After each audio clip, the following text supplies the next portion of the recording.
Merci. La parole est à Monsieur Alain Tourret pour 10 minutes.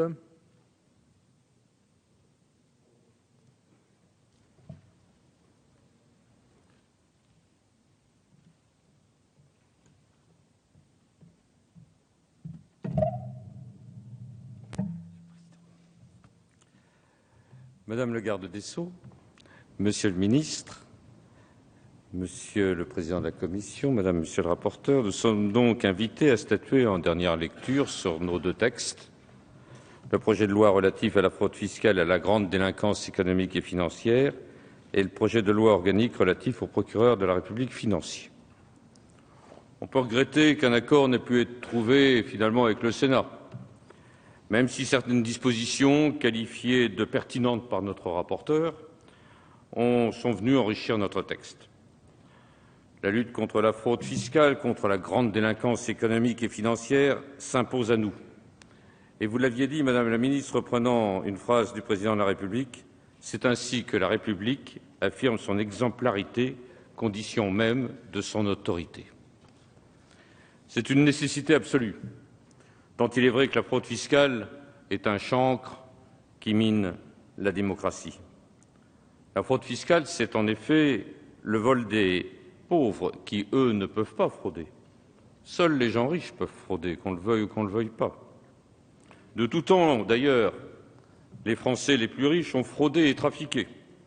Les grands fraudeurs étaient ici le roi de France, là un cardinal, là-bas un surintendant des finances.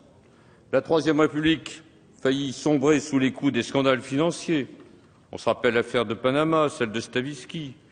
La Cinquième République fut celle de la garantie foncière. Et en 2013, aujourd'hui, on apprend que M. Bernard Tapie, qui a pu obtenir plus de 400 millions d'euros à la suite de manœuvres que certains qualifieront d'escroquerie en bande organisée, bien nous venons apprendre également que le fisc ne s'est pas montré en ce qui le concerne, Monsieur le ministre, et en raison d'une décision ministérielle de quelqu'un qui vous a précédé, d'une rigueur insoutenable. Car il est bien vrai qu'en matière de fraude fiscale, les chiffres sont plus hallucinants les uns que les autres. La fraude fiscale se montrait, les chiffres ont évolué, j'ai entendu parler de 40 milliards, 50 milliards, d'autres l'évaluent même à 80 milliards d'euros, alors même que l'État n'en récupère qu'environ 18 milliards.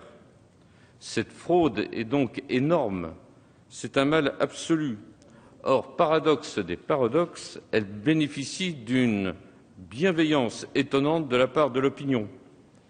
Ainsi, un chef de grande entreprise fraudant la TVA, optimisant ses manœuvres avec la complicité d'une armada de juristes dont le sens de l'État laisse à désirer, tout cela, on trouve ça normal.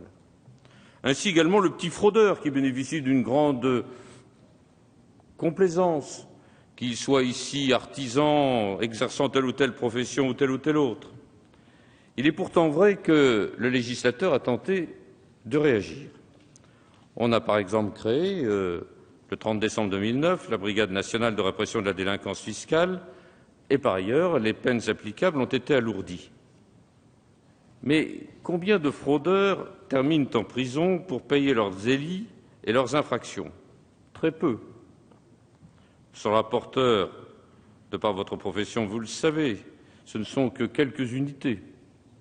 À la différence des pays anglo-saxons, et en particulier des États-Unis d'Amérique, où on est condamné à des peines extrêmement lourdes en matière de fraude fiscale. En France, vous faites un hold-up pour voler 1 million d'euros. Vous allez passer aux assises, même si vous avez un bon avocat, bien vous allez récupérer 5 ans à 10 ans de réclusion criminelle. En revanche, vous êtes un bon chef d'entreprise, bien conseillé, vous fraudez le fisc d'1 million d'euros, la même somme, en ayant monté un système compliqué de société écran. On va alors vous proposer une transaction et vraisemblablement vous n'aurez pas à passer devant le tribunal correctionnel si, bien évidemment, vous réglez la somme qui vous aurait été proposée par transaction. Avouez quand même que c'est 2 poids et 2 mesures. D'un côté 10 ans, de l'autre côté une transaction payée par l'entreprise, bien évidemment. Pour Bercy, qui est omniprésente et omnipuissante en matière de fraude fiscale, on le comprend, et Monsieur le ministre ne me contredira pas, il faut avant tout récupérer une partie de l'argent perdu du fait de la fraude. Or, peut-il y avoir exemplarité en la matière à travailler ainsi? Transiger, c'est nier l'exemplarité de la peine.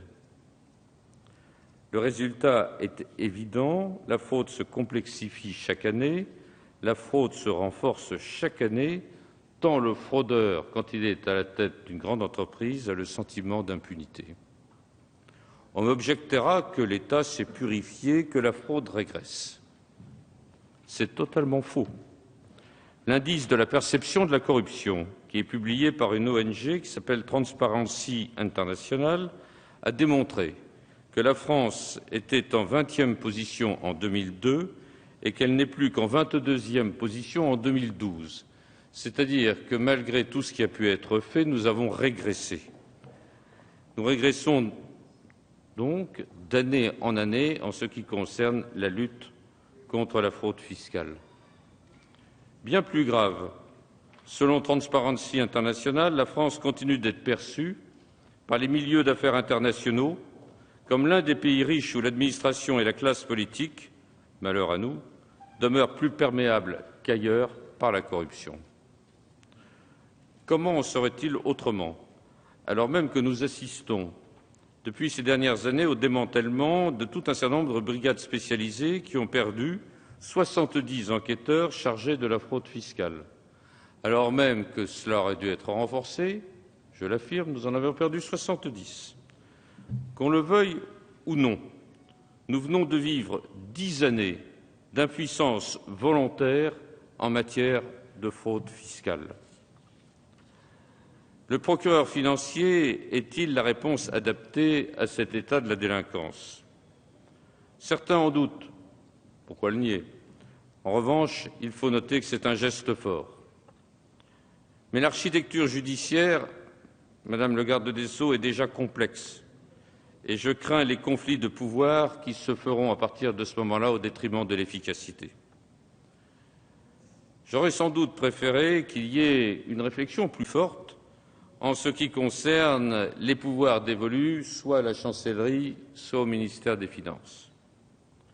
Est-ce la Chancellerie à laquelle on doit confier la lutte contre la fraude fiscale? Il est vraisemblable, et certains le soutiennent, que c'est à la Chancellerie de mener l'enquête, d'assurer les poursuites, d'engager la répression. J'ai entendu tout à l'heure Monsieur le ministre du Budget, avec son talent habituel, pour nous convaincre du contraire. Il parle de complémentarité. Je connais son objectif, je connais son expertise, je reste dubitatif. Peut-être y aura-t-il dans les années à venir une nouvelle grande réforme en la matière. La fraude fiscale est en effet un crime économique et les fraudeurs, surtout s'ils sont en col blanc, sont des délinquants qui doivent être punis avec la rigueur de la loi. Madame le garde des Sceaux, Monsieur le ministre, nous allons voter ces textes, vous l'avez compris, mais il sera sans doute utile, année après année, de procéder à leur évaluation. Je vous remercie.